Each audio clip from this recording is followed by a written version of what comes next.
Hi guys! Good morning! Dito kami ngayon sa Panglao, Panglao, Bohol! Yes, so dito kami ngayon sa Bohol guys. So samahan nyo kami at explore natin yung Bohol. So asok na nandito pa kami sa Panglao Airport. Papunta kami dun sa Wondernest Villa na ipapakita namin sa inyo. And yan, palabas na kami na airport ngayon. Hintayin natin yung sundo natin. So tara, let's go!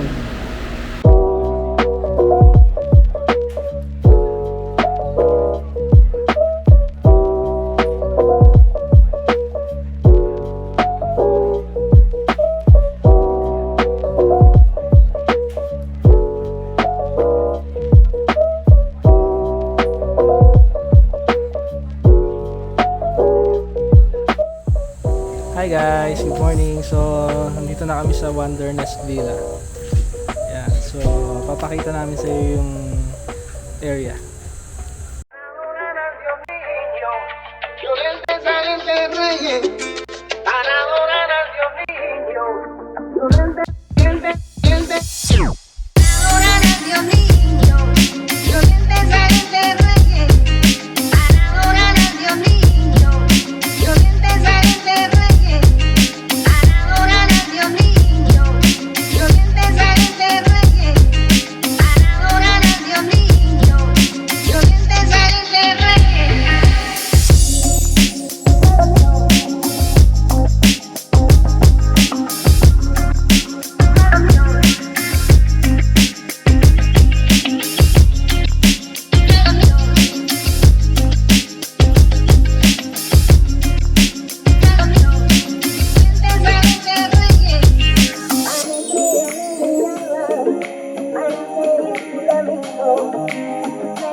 Magro-room tour naman tayo.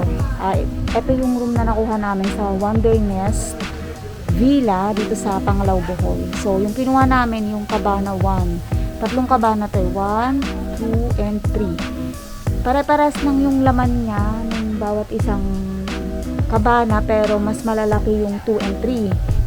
So, dito kami sa room 1, ay Cabana 1. So, tara mag-room tour tayo. Ito yung unang may table siya dyan. Syempre, may para pwede kayong tumambay. Ito lang yung pool niyan, ha. Ito lang yung swimming pool. Tapos, meron siyang keycard. Ito yung keycard. Meron na kayong sampayan dyan. And, syempre, ito tap-tap na lang yan dyan. Tapos, yan. At ano siya, sosyalin yung lock niya. Hindi ko alam kung anong tawag dyan. Tapos, yung keycard dito nyo lang siya ilalagay. Para mag-open yung ceiling fan and yung aircon. Pagpasok mo, ganyan na. So, may gamit na kasi kami dito eh. Meron siyang TV and may Marshall na speaker. Nagagamit daw yung Marshall, pwede natin gamitin. And yan, may plants. Malaki yung TV and may Netflix dito ang alam ko. Tapos ito na yung bed niya. So, ang ganda ng bed, diba?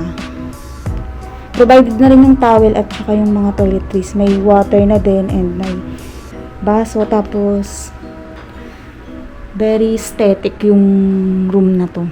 And, meron siyang mga ano dyan. Pwedeng lalagyan ng mga gamit niyo. Wala lang siyang cabinet, pero dyan na talaga. Pwedeng dyan yung naitiklop yung mga damit. And then, ito na yung mini kitchen niya. So, kumpleto siya sa gamit. Kasi pwedeng magluto dito. Yan, may rice cooker, coffee maker, and kettle. Tapos, may oven na din. And, ang tawag dito? Kalimutan ko. And, ito, may mga condiments na rin dyan. And, yung kalan daw, nandito na siya. Electric induction. And then, may plate na din. Tapos, yan. May, kompleto na siya talaga. And, meron din ditong mini fridge. Yan, sa ibaba lang ng yung fridge. May laman siyang mga drinks. Pero, syempre, pag ginamit nyo yan, i-charge siya sa inyo. And, ito yung CR. Meron siya ditong full view mirror. Tapos, ayan. Pero pintuan to, ha. Ayan. Pag open mo ng itong pinto, ayan, CR na. And look. Diba? Sobrang ganda ng ano.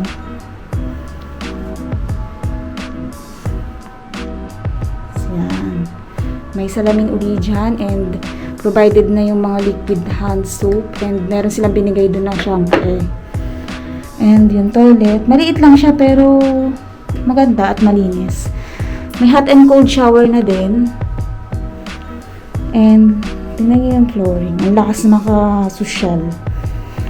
Yun lang. Provided na rin yung tissue. Wala nang kakaiba pa dito. Tapos, ayan, pag lumabas lang tayo ng CR and then, yun yung bed.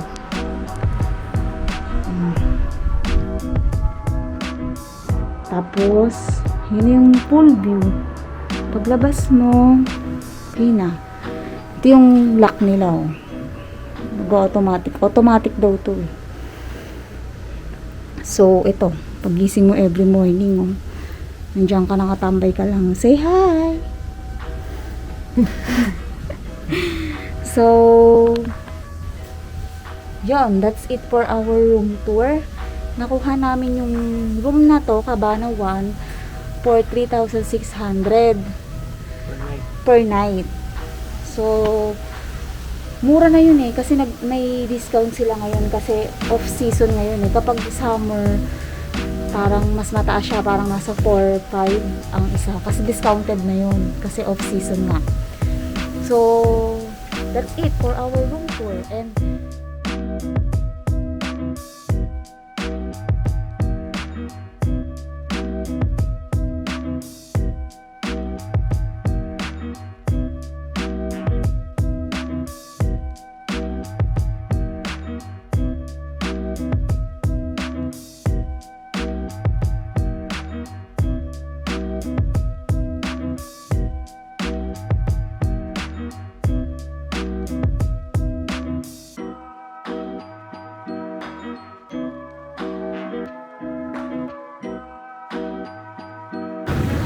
Hi guys! So, nandito kami sa Wondernest Villa.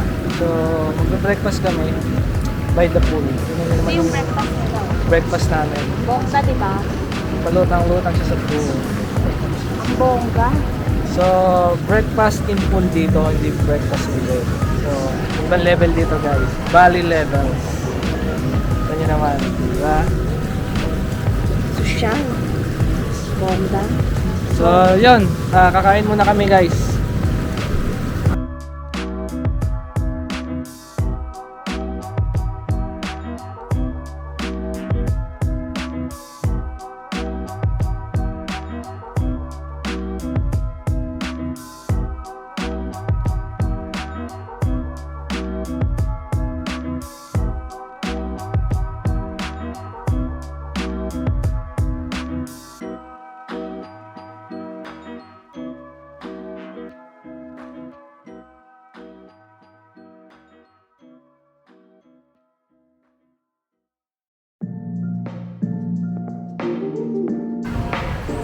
So, ito guys, ito yung mismong Dumaluan Beach. So, ito yung public beach nila dito sa